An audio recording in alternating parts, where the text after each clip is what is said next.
Can schools punish you for protesting? You're protesting?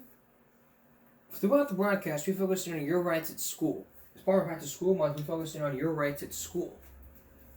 So we're going to answer that question for you right now from Law by Mike. For your rights at school? Okay, never do this in court if you represent yourself. Number one, don't show up unprepared. Not. Can you fight for your rights at school? Okay, class, turn to page. Everyone, hear my words. Get on your chairs. The f is this? Red, the blood of angry men. Black, the dark of ages past. No. Cut the music. You can't disrupt my class for a political demonstration. Can't I, Mike? Number one, students do have the right to political demonstration at school, as it is protected under the First Amendment. Ah, yes, we still do have freedoms in this country. However, there are some rules you have to follow. Fine print. Now that's America. Number two, you can't disrupt your school's learning environment. Can I get back to whatever? But Mike, freedom of assembly is supposed to be disrupted. That's the point. I hear you. Schools are just tricky because getting your education is important. Ugh, well, how am I supposed to get the word out about that one tree they want to tear down in the park? One tree? It's home to a family of squirrels! Number three, if you want to do a demonstration at school, maybe organize with the staff. They can help you organize safely and effectively. Really? Oh, of course I will. Like the Molotov boys, tonight we dine in hell. Nah, I don't get paid to work overtime. Can you fight for your rights at school? Okay, class, turn to page. Everyone, hear my words.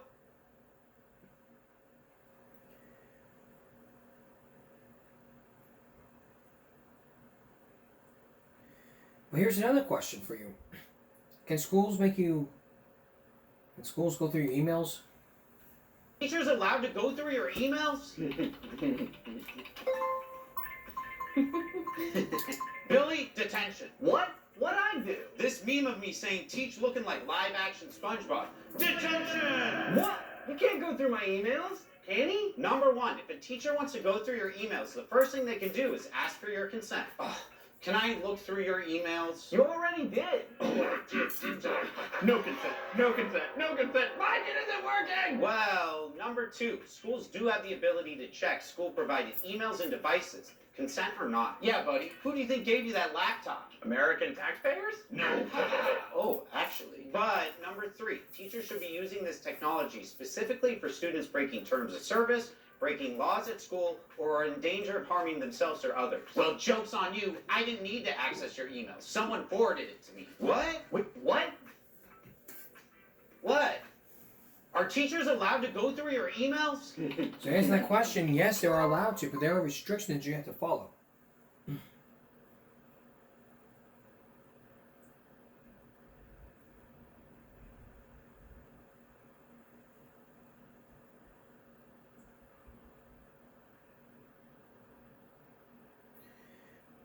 But,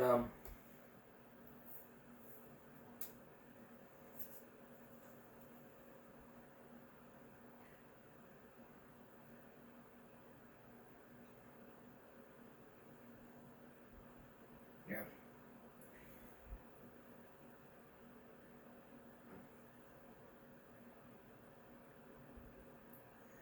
But can you imagine a wedding reception ending with a cop shutting it down? Take a look at this one. It was the best day in the life of this bride. Holly Ann Tran chose what she thought was the perfect wedding venue. Ooh. She married at a desert oasis 40 miles outside Phoenix. We felt really blessed to find such a beautiful desert scenery at this venue that allowed not only the ceremony to be there, but also the reception. Then came the nightmare. 10 minutes into the reception, as guests celebrated by dancing to the Macarena, law enforcement showed up. Deputies tell the stunned bride and groom to shut the party down due to a noise complaint. Should we turn it down? All Holly Ann can do is burst into tears. Everyone was just shocked. Everyone was doing the Macarena at the time. Yeah. The time? 8 o'clock at night. The party was just getting started. So what's going on here? What the bride didn't know was there is a cease and desist order on this property, meaning no large events are allowed. The issue is that this is not a valid location. I am so sorry, ma'am. I am so sorry. The father of the bride tries to comfort his daughter. We take no joy in this whatsoever. I feel terrible. What do you do? Cry. It's just something you dream of your whole life. And then for someone to take it away for being dishonest. If you're gonna plan a wedding, try to do it to where it's available. There's wedding revenues.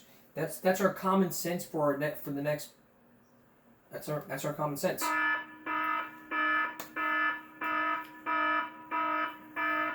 There's wedding venues. Don't be planning weddings to where it's a cease and desist.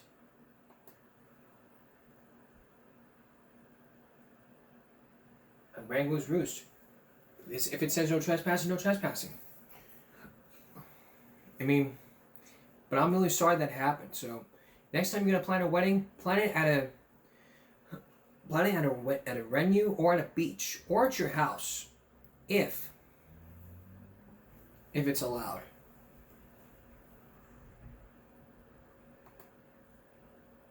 Speaking of the border, still to come. You are going to meet somebody who says that he's crossed the border. But what happened next? And the Catholic. What happened next would even have people stunned. And up next, why is the school system failing when teachers don't know how to teach? Stay with us. Turn down the crime in the streets. If you've been seeing these videos all about home break-ins that are happening via these ring doorbell cams, you might have realized that you're not protecting your home. But for one person you're about to meet, this person sees a lost 10 grand necklace from a safe deposit box on that TV. How did it happen? Here's Lisa Guerrero. With brazen home break-ins on the rise, it's no wonder many people turn to banks to store valuables in a safe deposit box. It seems like impenetrable vaults like this would be the safest place to store your priceless possessions. But it turns out that's not always the case. This is absolutely wrong, and I am shocked to have had this happen. When Jenny Pearsons was looking for a place to store her nest egg, a $25,000 silver collection, and $2,000 in cash, she turned to U.S. private vaults in Beverly Hills. Safe deposit boxes just got a lot safer at U.S. private vaults. My husband researched it, and we went and visited it and did like a little tour. It felt like a reasonable place where you would put something of value to store it. But her worst nightmare came true in 2021 when the FBI raided the facility while investigating U.S. private vaults for money laundering. They seized $86 million in cash and a fortune in precious belongings from more than 1,000 customers, including Jenny. The whole reason that we put this money, that we put these coins and this cash in the safe deposit box in the first place is because we were afraid it might be stolen. So the idea that then the FBI comes along and steals it from this box is staggering. It boggles my mind. She says it took 7 months for the FBI to return her silver, but they never gave back the cash. Literally, they just rooted through, took everything, and tried to keep it. A court ruled the FBI violated customers' constitutional rights by searching their boxes. The agency did not respond to our request for comment. Then there's the case of Florida school teacher Jenny Morsh's valuables, missing from a Chase Bank deposit box in Orlando. In that instant, all my items had disappeared. Jenny went to open her box, but says her key wouldn't fit. And to her horror, when the bank drilled it open, she says all her cash and priceless possessions were gone. Imagine more than $100,000 in cash, jewelry, and gold coins, poof, gone. Just an empty box. But she says the bank denied losing anything. I knew in my heart I was right, and no matter what I said, they didn't believe me. They were adamant about their records, And I was adamant that they were wrong. Jenny Morsch sued Chase Bank, but the judge dismissed the case. When you're working against a huge corporation like that, and I don't have access to the documents that might lead to them realizing that what I'm saying is true, it was once again devastating. But then, 3 years later, something remarkable happened. Millions of dollars in unclaimed funds and property could be waiting for you to collect right now. Jenny saw one of her long-lost items, a $10,000 diamond necklace, on TV of all places. I saw my diamond necklace go across the TV screen, and I literally was shaking. I'm like, that's my necklace. They have my necklace. The image was featured during a segment about an auction being held by the state of Florida's Unclaimed Property Division. The next day, Jenny rushed over with photos proving it was hers. I don't think it took more than 10 minutes or so, and they said, we have your items, and we believe we have all of your items. And I just broke down and cried. Jenny was reunited with most of her belongings, but how did they end up there? Documents suggest Chase shipped the items to the state back in 2012, mistaking her box as abandoned. But her attorney, Andres Boregovich, says Chase withheld that information during the lawsuit. It does not take a legal scholar to realize that Chase concealed the truth in order to gain their benefit to win. They duped Jenny Morsch. They duped her legal team. They duped the courts. They're now appealing the case. It's totally unnecessary what they put me through. And it's still little me against Goliath. Chase denies any wrongdoing. This is a huge consumer protection issue. Do the bank customers understand how safe or unsafe the system really is? When you can't trust the bank behind a locked vault in a safety deposit box, it makes you feel very vulnerable. And needless to say, I don't bank there anymore. The other thing I want to point out here, like it's being talked about, if next time this happens, if your bank denies that it ever happened, then you can feel free to hire an attorney and you can file those lawsuits. And I'm glad that Jenny got most of her items back. Although I'm going to take her a hammer and a drill to drill through the vault. But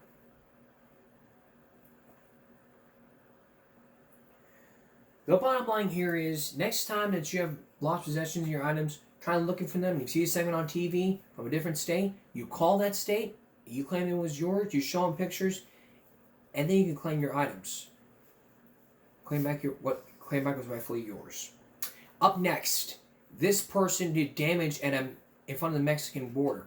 But what happened between different countries and laws would even have him stunned.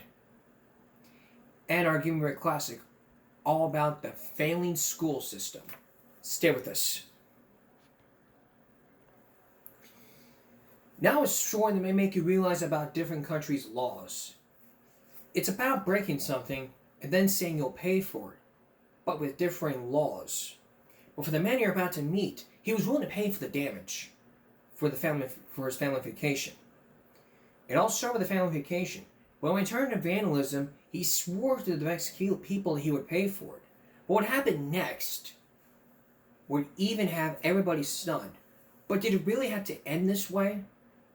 Here's John Larson. My husband loves fish tacos, and he loves fishing down there. I mean, he loves fishing down there. He'd go 3 or 4 times a year. Melody Kraft is talking about her husband Don, a tall, good-natured man with a wide smile. And the place he loved, a slow-paced part of Mexico called Baja California, just a few miles south of where the Krafts lived in San Diego. What was it that you liked about it? Well, it's pretty, and it's different, and it's a real foreign country so close. But just how foreign, just how different, is something the Kraft family only now understands. And the nightmare that started on this stretch of Mexican highway 1 hour south of San Diego, as people on both sides of the border shaking their heads and vowing to change the way two countries handle emergencies. Mexico's a beautiful place. But don't ever get in an accident in Mexico. It was last August 24th. Don and Melody Kraft spent the day on a Baja beach with their 3 young sons, Kevin, Tyler, and Christopher. At about 5:30, the family set off for their hotel in the town of Ensenada, just a few minutes south. Don started to make a U-turn across the highway. And as he did, another car came speeding and hit his door. Did you ever see it coming? No. Melody jumped out and almost without thinking, she says, began snapping pictures of the accident. The boys were all right. She was not injured. The couple in the other car seemed fine too. But Don Kraft was in bad shape. His driver's door took the brunt of the blow. His neck was in pain. And the first thing he shouted, "Get me back across the border." It's the first thought. Get me to the United States. Take me, drive me there, because he knew we wouldn't get the proper medical attention. And he knew that it wasn't okay. I mean, he knew instinctively. Those instincts would prove right soon enough. But at that moment, they were stuck in Mexico. Their badly damaged truck was not going anywhere. We're there going to take a gentleman and recently had an accident on the highway. Dr. Manuel Velez runs a medical service in Ensenada. One of his ambulances was sent to the scene and brought Don Kraft to Ensenada's Carmen Hospital. There, these x-rays were taken. Dr. Velez and others quickly realized Kraft had a broken neck, a condition not immediately life-threatening, one that could lead to paralysis if not attended to right away. And the hospital, doctors knew, did not have the facilities to treat Don Kraft. They requested an immediately transport to the United States because of the condition of the victim. Velez had one of his ambulances stay right outside the hospital, ready for the hour-long drive to San Diego. Paramedic Fernando Gomez was put on standby. We brought the ambulance immediately and put it outside to as soon as possible to get him up to the States. The head trauma guy came and said it's expedient that he goes to the trauma center. Look at his x-ray right there. Look at that black spot. There's something seriously wrong here, and he needs to go now. I go, okay, let's go. I'm ready. Let's all go. Don Kraft was still able to move his arms and legs. He could still talk, but time was critical. The faster he got to a trauma center on this side of the border in San Diego, doctors said the better his chances were of not being paralyzed. But suddenly, according to Melody Kraft, there were delays. She didn't understand why until she recognized the man at the hospital. And he was standing there the whole time when Don was having x-rays, talking to the doctors in Spanish. You know, they were conversing in Spanish, and being in there the whole time with Don. And I didn't know who he was until I saw him get an x-ray. He was Antonio Garcia Sanchez, the driver of the other car in the Kraft's accident. Doctors say he was not severely injured. The woman with him, a co-worker, needed a neck brace. But because Don Kraft was making an illegal U-turn, Garcia Sanchez had filed charges that Kraft was at fault in the accident. And Garcia Sanchez, witnesses say, was not going to let Kraft leave Mexico. I was hearing the interview when the doctors told him, Mr. Kraft has an injury that has his life on the line, and he can die, and there's no equipment here in Ensenada or in Tijuana that can be used to help him. He needs special surgery, and that can be done only up in the United States. And he didn't care, basically. He didn't say anything. But it was now 8:30 p.m., 3 hours since the accident. Don Kraft was being kept on a gurney in this x-ray room, in constant pain. Melody Kraft, alone with her 3 children, did not understand what was going on. She didn't know Mexican law. Suddenly, she says, an armed police officer was placed outside Don's room. He was under arrest? Yes, he was under arrest. Here, he has a broken neck. He's on a gurney. He's not going anywhere. He's screaming out of pain. I mean, he's in total agony. My kids are sitting on the floor. They're young boys, and here's their dad. They see their dad with this guy with the gun. Then, Melody says, Dr. Velez said Garcia Sanchez would release her husband for $2,000. The cost of the car, or damages, or medical expenses. The Krafts had purchased Mexican insurance from a toll booth along the highway, but it was minimal. What Garcia Sanchez wanted was a bond, Under Mexican law, it was a perfectly legal thing to do. In fact, everything Garcia Sanchez did from this point on was, under Mexican law, strictly legal. But was it in the spirit of the law? Was it the right thing to do? As you'll soon see, if anyone should have been counted on to do the right thing, it should have been Garcia Sanchez. We have a bad luck that everybody, not only Donald, the doctors can take care of him too. Dr. Velez says he offered to give Garcia Sanchez the money himself. After all, it was now late at night. Banks were closed. ATMs wouldn't give out that much cash. But Velez and others say Garcia Sanchez refused and would only take the Kraft's money. Everybody's upset because this is the first time in 12 years and we have a situation like this. It is now 10 p.m., 4.5 hours since the accident. Don Kraft was still on a gurney in the x-ray room. He kept saying, what's the hold of Melody? Come on, what's the problem here? And see, I knew I couldn't tell him everything because all I would do is rile him up. With their children asleep on cots in a room nearby, and the night ticking away, Melody and Don were getting desperate. I asked Dr. Velez, couldn't I tell you it's my own decision to just drive that ambulance and take my husband across the border? And, against the ruling of the court? No, you'll be shot. It's like you're a fugitive. I never in my life felt so helpless and hopeless. Outraged by what was happening, Dr. Velez drove Melody through Ensenada at night, trying to let authorities know what was going on. But there was not much the doctor could do, because it turned out Antonio Garcia Sanchez was not just any man involved in an auto accident. He was an attorney general for Baja California, and not just any attorney general. Garcia Sanchez, who was going by the book as a man with a broken neck lay on a gurney. Garcia Sanchez is Baja California's attorney general for human rights. It was close to midnight. Melody and Dr. Velez drove now towards the public ministry to meet the attorney general and plead their case.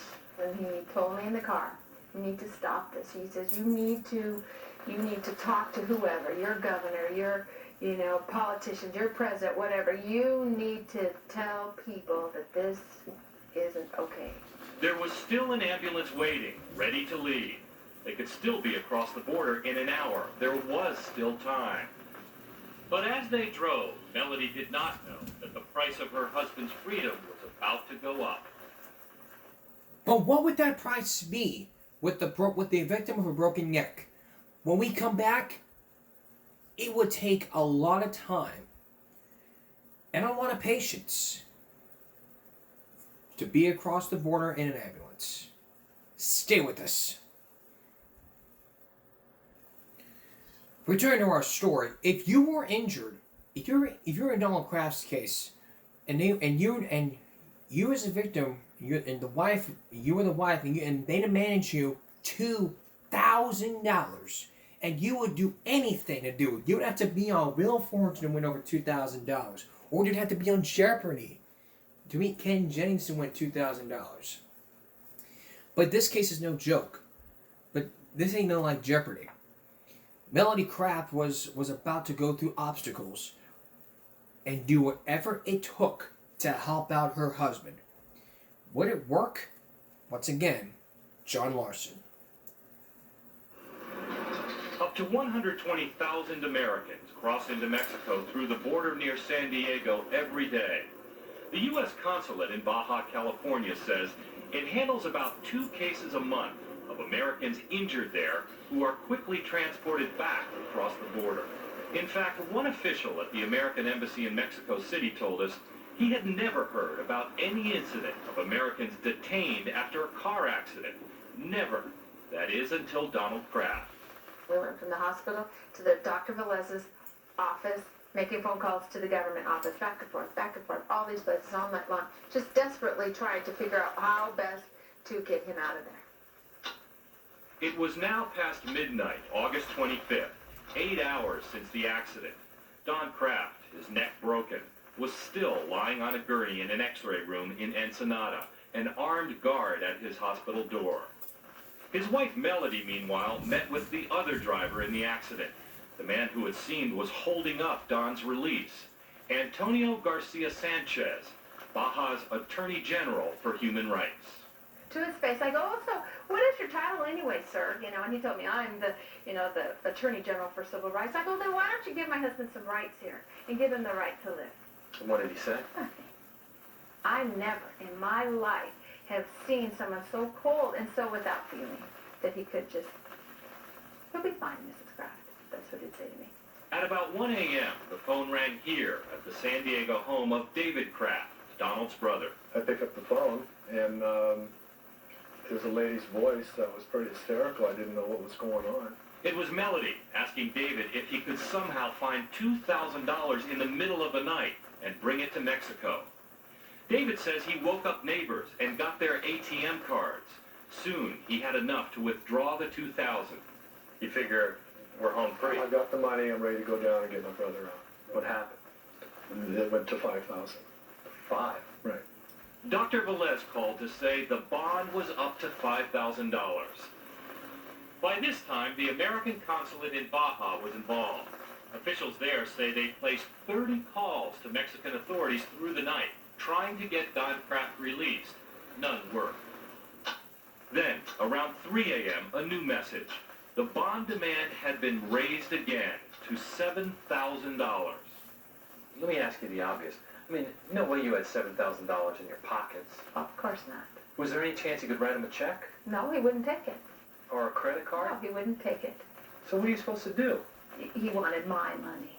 My own money. Just after 3 a.m., Dr. Velez, increasingly worried, called Celia Diaz in San Diego. Velez thought he'd found a way to break the logjam, as Diaz runs the Binational Emergency Medical Care Committee, a group that says it's evacuated 10,000 Americans with medical problems from Mexico over the last 26 years. She phoned Garcia Sanchez. What I need is for you to, to drop the charges, and I will make sure that Mrs. Kraft will sign a letter stating that she is responsible for damages to your vehicle or to you personally or to your companion, and I will make sure that you get reimbursed. According to Diaz, Garcia Sanchez says he could not decide alone because the woman passenger in his car was injured. But then, Diaz says, the passenger got on the phone. She says, well, the thing is that Mr. Garcia Sanchez, he is the one that's that's in charge of the case, so you need to speak with him. Diaz says the Attorney General then asked her to call back in 20 minutes. When she did, Diaz says, no one picked up the phone. No deal was made. In 26 years, she told us, that had never happened. In this situation, I'm not exactly sure what happened. I guess that we felt that we were running into a steel wall. According to Mexican law, prosecutors say victims in accidents are free to drop the charges, especially if there's a medical emergency. But early on the morning of the 25th, here in Baja, a state doctor visited Carmen Hospital, apparently sent by Mexican prosecutors, to judge the seriousness of Don Kraft's condition. According to witnesses, she never even examined him, just looked at his x-rays and charts. And despite protests from the other doctors, she declared him in no immediate danger. And then she left. She said, well, we're going to see how the case goes, and we're going to see what happens. Paramedic Fernando Gomez says he confronted the state doctor. What happens if he dies? Because who's responsible here? Who's going to be responsible? Supposedly, this Mr. Antonio Garcia Sanchez, he's in charge of human rights here in Baja. Okay, so this is a person that can die. And where are the human rights? We are not animals. 3:30 a.m., 9 hours after the accident. With the bond now at $7,000, Melody called her parents in San Diego because she knew they had some cash.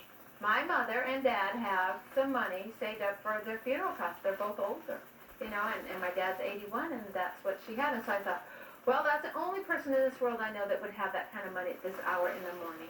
Her parents went to gather up the money and start the trip to Ensenada.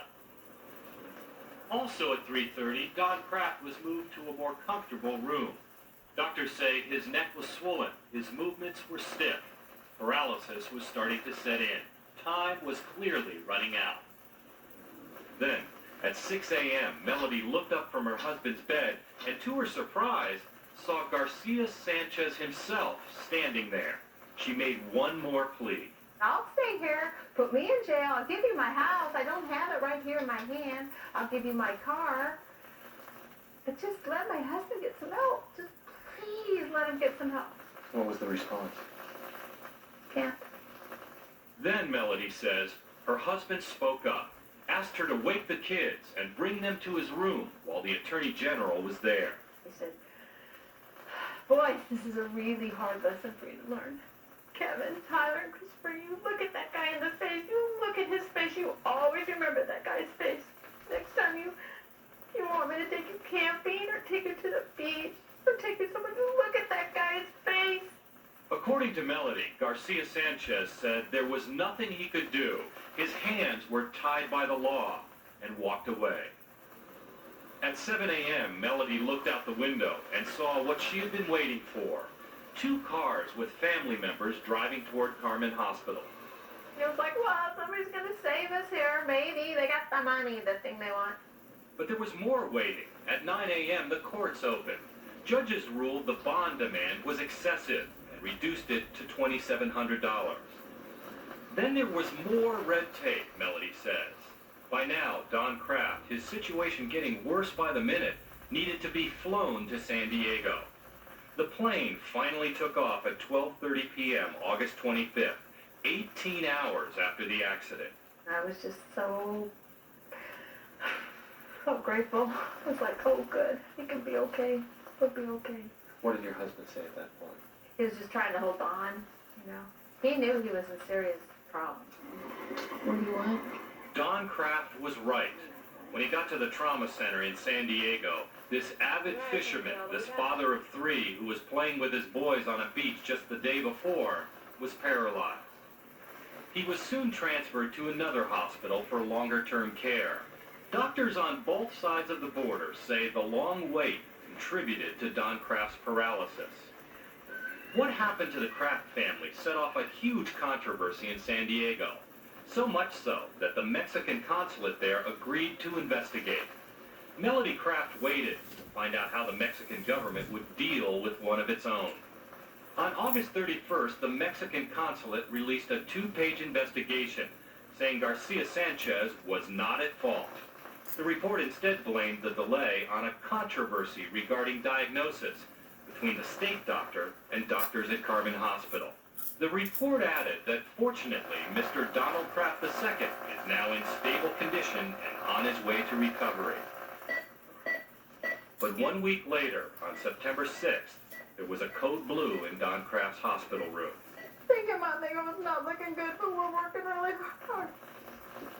And then, this is my best friend. It was just awful. That just seemed like, I mean, it was bad enough trying to get him there. It was just like... The swelling in his neck restricted Don Kraft's ability to breathe. He died of pneumonia. The San Diego County Medical Examiner tells Dateline this complication might have been prevented had Donald Kraft received prompt care. In a news conference in Mexico 2 days after the accident, Garcia Sanchez again said his hands were tied because there was someone else in his car and that he had no control over legal events. It is necessary for federal and state authorities to intervene to determine who is responsible. These authorities are not under the control of the Attorney General for Human Rights. So we asked for interviews with those authorities, the head of the Mexican consulate in San Diego, state prosecutors, and the state doctor involved. We were told no, or our requests went unanswered. We also arranged to speak to Garcia Sanchez for this story. But on the day of our interview, the Attorney General for Human Rights called to say he wouldn't show up. We asked to reschedule. He said there would be no interview. But Juan Manuel Salazar, Baja's Attorney General and Garcia Sanchez's boss, did talk to us. The keys to the delay, he says, are that a state doctor ruled Kraft was not in danger, and that legal paperwork takes time. Procedures and documents that have to be done in any country, in any state in the world. You're saying paperwork needed to be done, and the expert doctor said there was no emergency. What needs to be cleared is that Mr. Kraft was at fault for a crime. But all this time, he was in a hospital, receiving medical attention, and of that there is proof and records. He wound up paralyzed and dead. What does that suggest?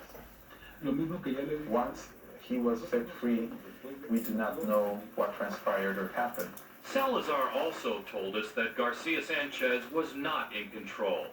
He was driving a government car, had to report the accident, and couldn't stop the legal procedure from moving forward. Still, Salazar also says that if someone else offered to pay the bond that night, Garcia Sanchez could have accepted it. But even though doctors and Celia Diaz say they offered money several times, Salazar tells us he's seen no written proof those offers were ever made. The way it looks on the American side of the border is that Donald Kraft's only mistake was he hit the wrong guy.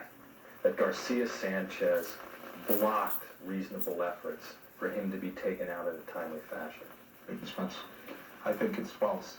Mr. Kraft, who was the one that caused the accident and was at fault, had to be submitted to the legal procedure.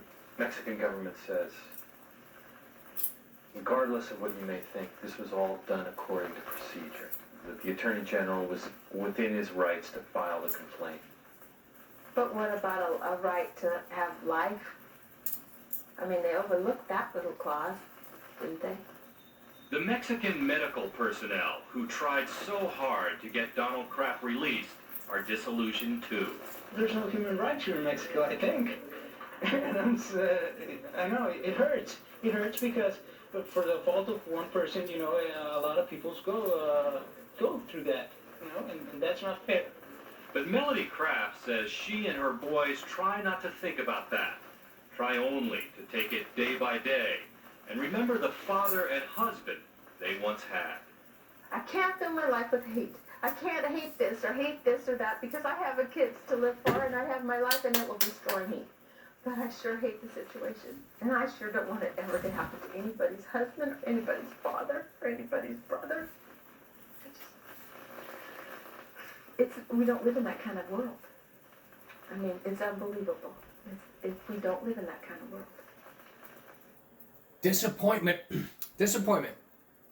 disillusion, despair, confusion. It's all in the eyes. And I'm quoting this from a Gary Allan song called Promise Broken. Now, there needs to be common sense being raised here.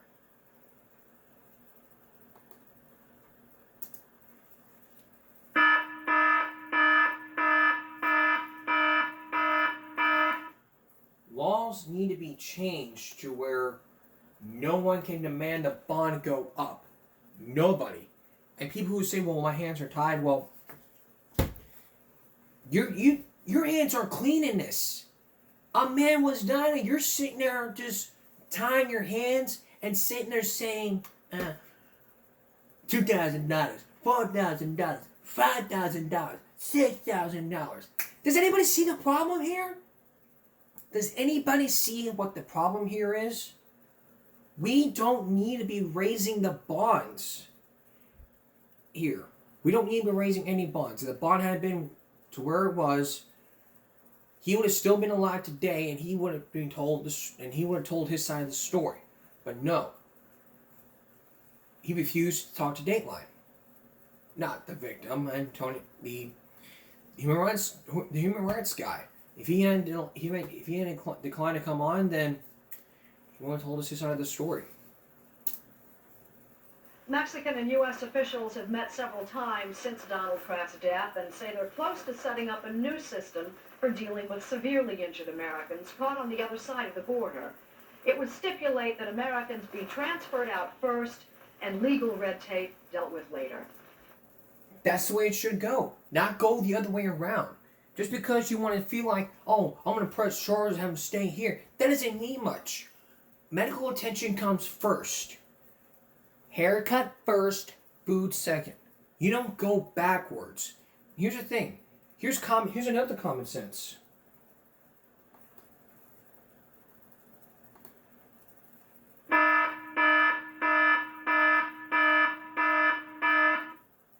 Here's some easy shit common sense. You don't point a pistol before you check each chamber. You don't drink and you don't drive. Another thing, you don't read the last page first. You start from page 1, then you go on the last page.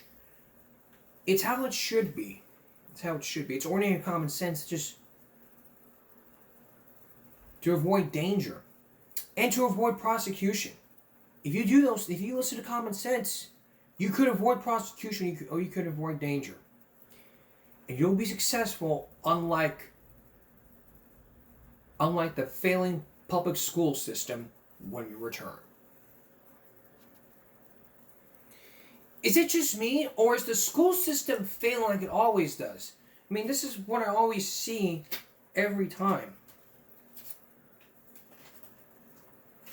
I mean, you're in health class and you're learning all about the human body.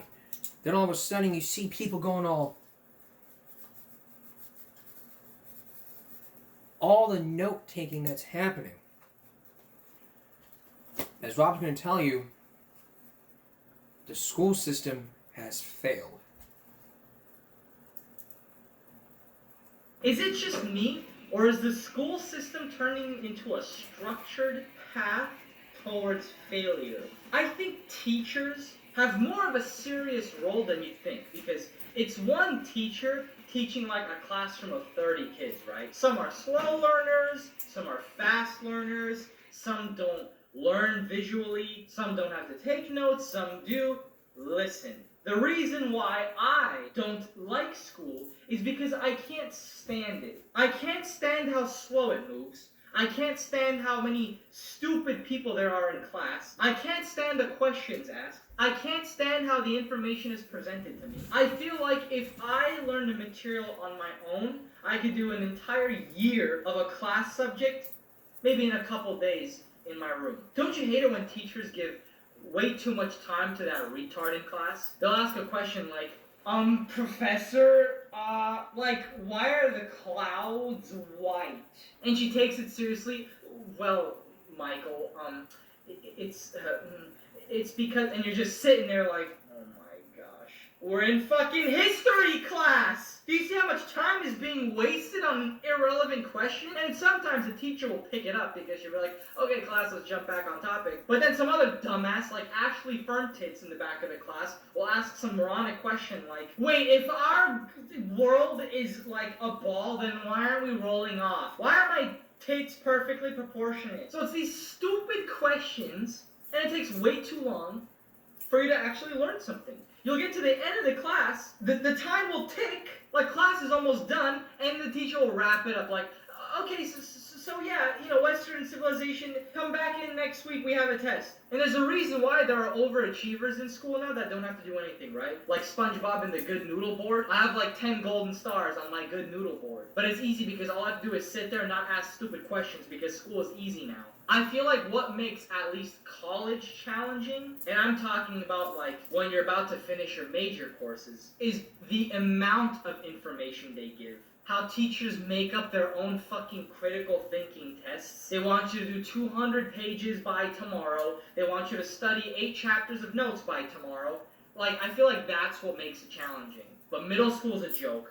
High school is a joke. If you failed high school, don't even watch this video. You're probably too stupid to understand anything on my channel. College is a joke, at least 90% of it. Don't you love the teachers that are completely attitude-filled? Like, you're the student they don't like in class, but you'll ask something, or maybe it's even a smart question, you'll kind of stump them a little bit. Wait, if we're learning about that, why can't I just kind of do this packet, turn that in tomorrow, that way I'll have extra time to do my missing assignment, and they're always,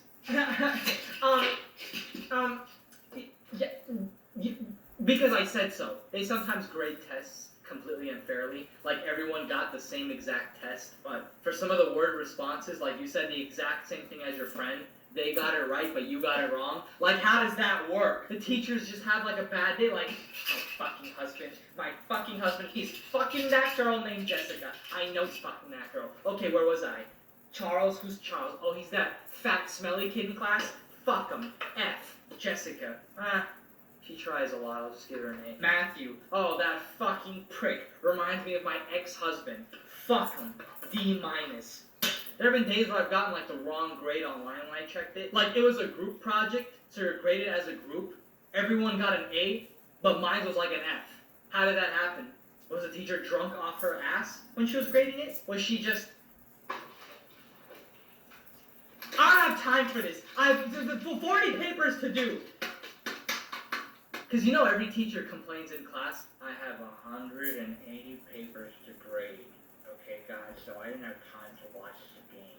There's 70 essays I have to read by tomorrow, okay, guys, so I don't have time to get... It's like, I get it, it's your job to grade papers, but I hate it when they complain about it every day. And then some things that don't make sense is when you present an idea that's beneficial to everybody, but the teacher still doesn't want it to happen. Like, you'll say something like, wait, why don't we just do the response questions as part of the packet, and we could turn it all in one day and be done? And you hear everyone in class like, oh yeah, that's a good idea. And the teacher,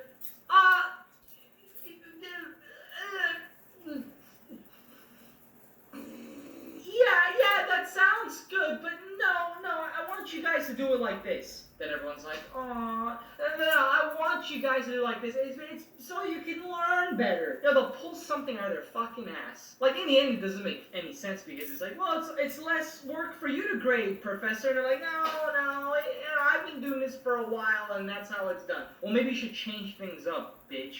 The other thing teachers do I hate is when they give you group projects, but they have your peers grade each other. How does that make any sense? You know everyone's going to give everyone else A's. It's either that, or you're like me and you have bad luck and you end up in a situation where you do all the fucking work yourself because everyone in your group is a dumbass, then somehow they give you like a C or a D for your final grade. Fuck group work. The other things teachers need to really kind of look over and change is they have notes in class where some of it is so common sense, it's like, are you really spending 20 minutes writing this shit out? Do we really have to write this in our notes? And sometimes I'd sit there going, why is everyone's pen moving? Like, why am I seeing this right now when the teacher on the board, like let's just say you're in health class or something, you're learning about the human body and whatnot, but then there's a section of notes that literally takes 15 minutes to completely write out on the board for the teacher, and then everyone in class is copying it, and it says something like, the leg muscles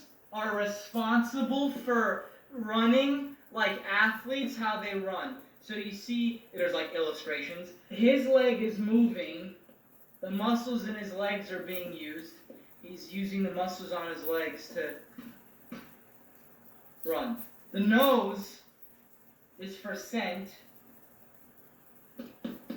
They smell things, it goes in the nose. The mouth is where the food goes. The teeth here is to chew the food. You swallow, it goes down to the stomach. Now, in the stomach, here's what happens in the stomach. You digest the food in the stomach, which then... Does everybody see the problem here?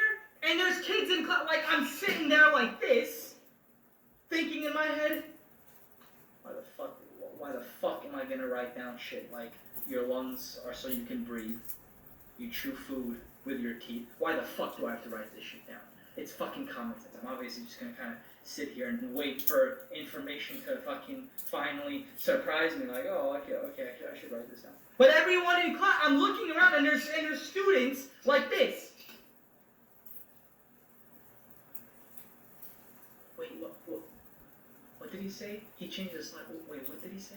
The lungs, oxygen, the lungs, and the oxygen. Are you fucking stupid? You're right. These are the notes you're taking. This is why the school system is fucked. People fill 10 pages of notes, 9.5 of which are common sense. 9.5 of which you shouldn't have even written. And they write it long. They don't even do bullet points. They write like very long sentences. This is how I know we're fucked. Our school system is a joke. This is why the Japs are overtaking us. And believe me, I don't mean this kid. The kids in the classroom are so stupid. Sometimes I even expect things like, oh, Henry, don't eat the glue stick. But I read on Instagram it's good for you. I expect dumbasses to do that. Lastly are the teachers who do the bare minimum.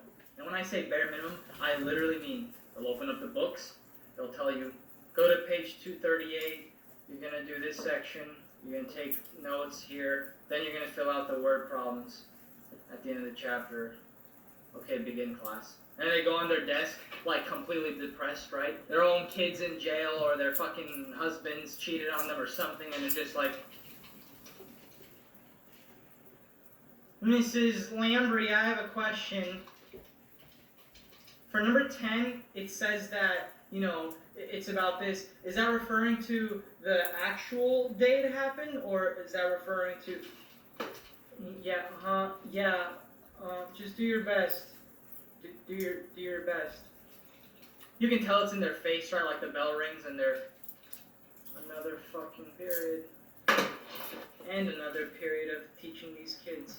If you don't want to teach, if you don't care, just quit. End of fucking story. It's common sense. Is it just me? Oh, sorry. It's common sense like eating some popcorn. But you have to understand here. If you don't want to teach, leave. Go find another job. There's some great teachers out there that I've known who have been a great impact in my life, and I know who y'all are. I'm not throwing y'all under the bus. You've been great teachers to me. Y'all have been teachers out there. Y'all have been great. Y'all have been an impact in my life.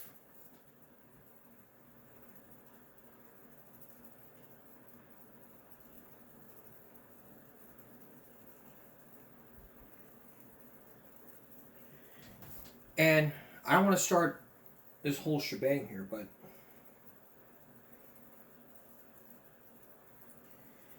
anyway, when we come back, we're going to tell you about the kids you see in high school and our tonight's final break. We'll be right back. Stay with us. If you thought note-taking was just out of line, wait till you see the types of kids you see in high school. You got like the groups of people that are very specific in personality, like all the dumb jocks. They'll go sit in the upper stands in one corner. Ah, sick dog! They're the loudest ones who always throw shit from the upper stands. They're the ones spying all the cheerleaders, you know, gawking at them like, damn, fool! She's got a big ass. Then you got all the popular girls, or the cheerleaders that always hang out together like, come on, Sammy. Wait, where are we going after school? We fucking cheered way better than those other big kids. You got those emo kids that want like no part of nothing. You got those wannabe gangsters, which you can tell just by the way they walk. You have those groups of girls who always talk shit about other girls who aren't there. Oh my god, Chelsea is such a bitch. Like, I'm gonna see her in my next class, but she's such a fucking annoying bitch. I don't want to deal with her. You got those nerds that every time you even try and talk to one of them, they always think you want to copy their homework. You know you have that teacher that hates their life, you know? Their husbands must have cheated on them because they always show up to class like, okay, lie down, let's begin. And I don't know if your schools have it, but what's up with TAs? The teacher's assistant. Yeah, more like teacher's pet. Oh! They sit there literally doing nothing, like. Because then you got like that high school future dropout who always comes up to the TA and he's like, bro, can you fucking change my grade, dog? I'll give you $5 if you give me an A. You got the metalheads hanging out in like one part of the campus. Then you have the opposite group of like choir kids across from them who for some reason always seem to believe that if you listen to metal music, you're automatically a Satan worshiper. Choir kids only hang out with other choir kids, so I guess it makes sense. The cafeteria ladies look like they're always on house arrest or something. The schools always talk about funding like, we need better desks. Teachers need better chairs because their butts get sore. Well, it's a good thing they spend money on that because their entire budget on cafeteria food must be 25 cents. Nothing from the school cafeteria is good. You ask for waffles and it's made from like styrofoam. Yes, waffle, very good.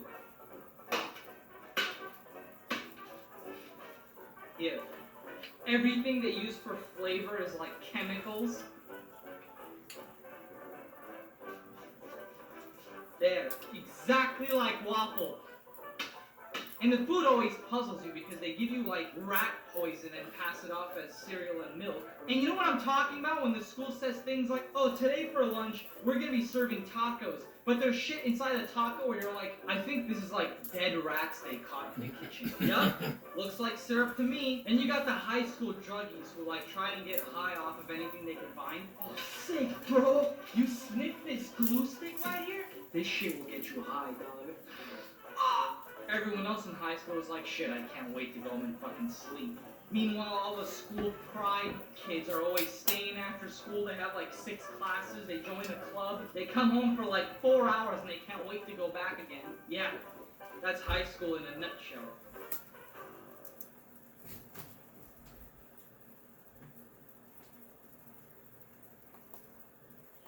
Alright, we have time for some final break. But only one video.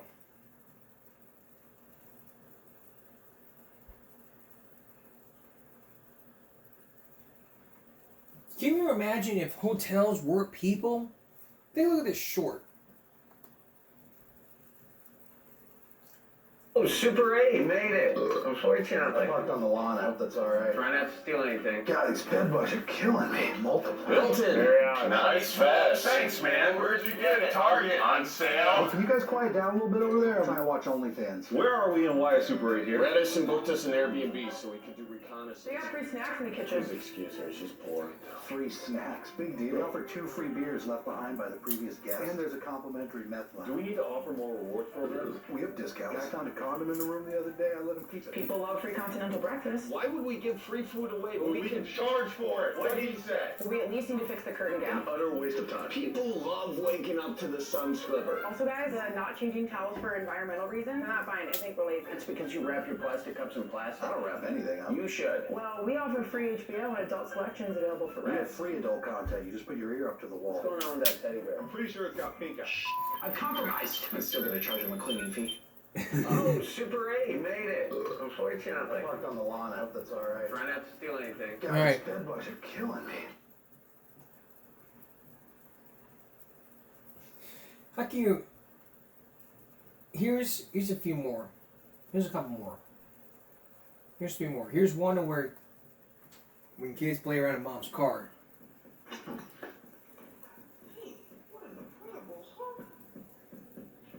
Hey, yo, you good? Yeah, I'm alright, I'm alright. Okay, cool. Hey, man, y'all go play over there. This is my mama car and she don't play that.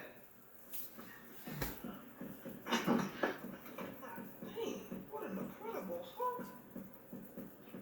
Hey, yo, you good? Yeah. Alright. This is how you act after your parents give you a whooping.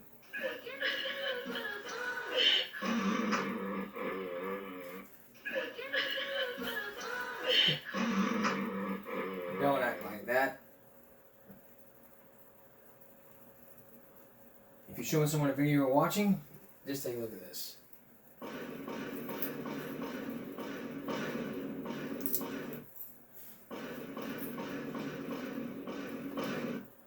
Wow.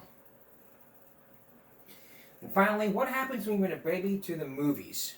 Take a look. Hey, 2 tickets, please. Oh, we don't charge for babies, so it'll be 1 ticket. Oh, wow, that's awesome. A few moments later. Okay, coast is clear. Oh, let's see what I want. Fish. I'm gonna cheese this. Hey, 2 tickets, please. Oh, we don't charge for babies, so it'll be 1 ticket. Do you just sneak in snacks? Common sense alert. Common sense alert.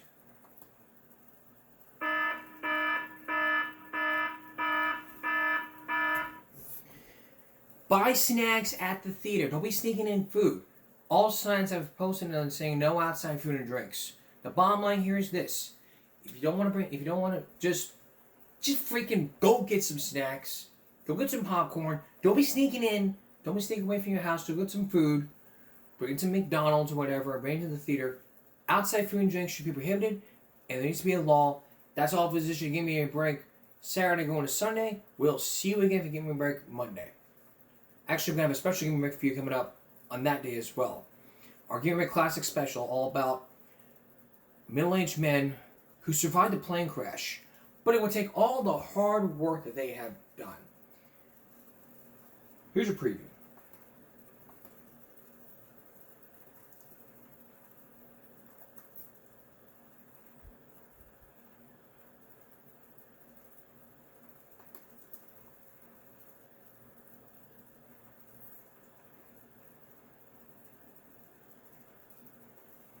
Actually, I always showed you a story about that's talking about real class. So have a good night.